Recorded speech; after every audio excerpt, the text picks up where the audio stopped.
It's the biggest industry in entertainment. Surging past films and music in recent years, video games are big business. And they've changed a lot in the last half-century that they've been around. From a simple left and right joystick, you can now immerse yourself with players from around the world in seconds. But there's still a real desire for some to preserve and promote the retro machines of the 70s and 80s. And that's the aim of the owners of Base Arcade, a monthly pop-up video game arcade in Belfast.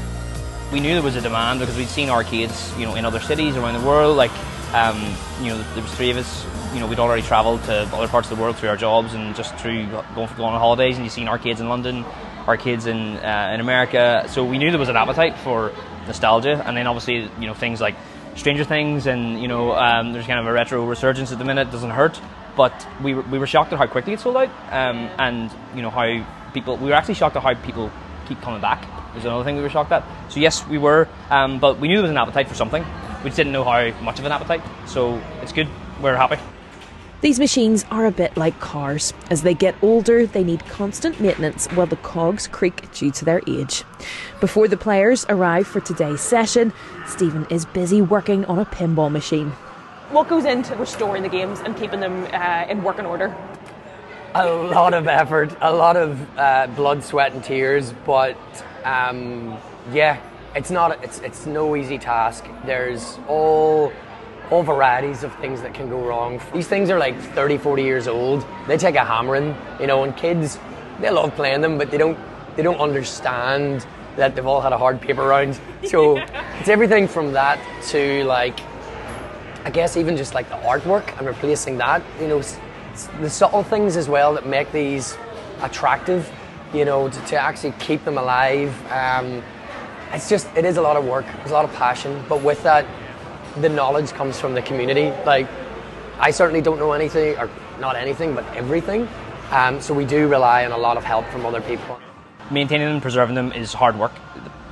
Some of the parts don't even exist anymore. Anything can go wrong. It could be something as simple as a button breaks, you can replace a button. But if a monitor goes, we have CRT monitors in all of our machines. It's not like a modern TV we can just swap out for an LCD monitor. Well, you could do that, but we're trying to preserve these and keep them as original as possible. And we're no experts. We're learning. And there's one of our guys, Stephen, who's you've seen him running around fixing pinball machines here as just before we're about to open.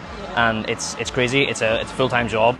Most of today's players are a mix of parents and their children, giving them a chance to connect through their shared love of gaming. It gives me a chance to show my two boys sort of what I used to play, and they look at some of the machines as if they're like dinosaurs, which they are, I suppose. But they love it as much as I do, So. Were you surprised that they took to kind of the retro games? Yes, Doom I think was the one that actually surprised me most on the old gaming PC. My boy 11, he was over there for an hour and a half playing it earlier on, just absolutely loved it. I'm not very good. That's what I'm finding out. I'm not very good at it, but it doesn't matter. It's really good fun. It's really inclusive for everyone. It's fun, yeah. Yeah. Are your wee ones enjoying it as well? They like that kind of stuff. This was right up their kind of street. We're kind of, their dad would be into a lot of stuff like this, so it was just something for everyone, and they've really enjoyed it. It's clear the face of video games is changing, from VR headsets to enormous, open-world, seemingly infinite games. So how important is it to keep this relatively modern tradition of arcade gaming alive? People spent years of their lives making these things, right? Whether that's the craft going into the cabinetry or the craft going into the software to make these games. I think it's only out of respect for the craftspeople that made them, I think is super important. But just keeping the legacy of these games alive, we're talking about Star Wars, right? There's a Star Wars game around the corner, but Star Wars is going to live forever, right? And the fact that people can experience that, that 1983 Star Wars machine that was, has been around. That machine has been in America. It's been in Japan. We sourced it from a guy in Nottingham, and got it back on the island. And we actually found out. We found out after we got it that was made. By Atari Ireland. There was an Atari factory in Tipperary, and that was made on the island in probably late 70s, early 80s, and now it's back here. And I think just for culturally significance as well, I think there's an importance to it. For the original machines, keeping them alive and keeping the authenticity and I guess the experience that comes with that, racing games, light gun shooting games, things like that, they're just not maybe the things that you can access very easily at home anymore. without going full hog and paying a lot of money for those sorts of experiences. So I try to keep those machines at the forefront to get that immersive experience. So it's a bit of more excitement to come rather than just two joysticks that are pretty much the same as maybe a joypad at home, and a bit of a different experience. So making sure we can ensure that they're up and running for people is very important.